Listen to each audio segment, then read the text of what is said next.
آخری عشرہ شروع ہو رہا ہے، اور پیغمبر علیہ السلام کا معمول کیا ہے؟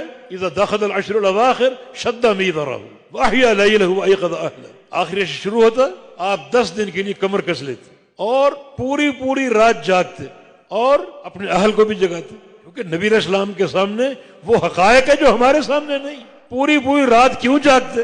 ہمیں اس کا ایک پورا اندازہ نہیں ہو سکتا. ایک عمل کی ایک تڑپ آپ کے اندر موجود ہے، کس چیز سے بچنا چاہتے ہیں، کیا چیز پانا چاہتے ہیں، پوری طرح وہ حقائق ہم نہیں جانتے. کیونکہ نبی علیہ السلام کا ارشاد گرامی لو انکم تعلمون ما اعلم لضحکتم قلیلا ولبکیتم کثیرا وما ضاجعتم نساءکم علی فروشکم. جو کچھ میں جانتا ہوں اگر تم جان لو تمہارا ہنسنا بند ہو جائے، رونے بیٹھ جاؤ، بستروں کی لذتیں بھول جاؤ. تو آپ کے سامنے حقائق ہیں.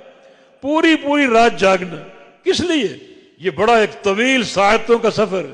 رمضان کا مہینہ بڑا بابرکت، پھر خاص طور پہ آخری عشرہ بابرکت، پھر خاص طور پہ 5 تاک راتیں بابرکت ہیں، اور سب سے بابرکت وہ رات ہے جو نزول قرآن کی رات ہے، جس کو آپ لیلۃ القدر کہتے ہیں. خیر من الف شہر.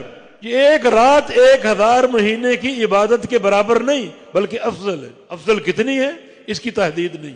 اطاعات کا موسم، عبادات کا موسم، یہ ایک ہی رات صرف جس کا احیاء، جس کی عبادت تقریباً 85 سال کی عبادت سے افضل.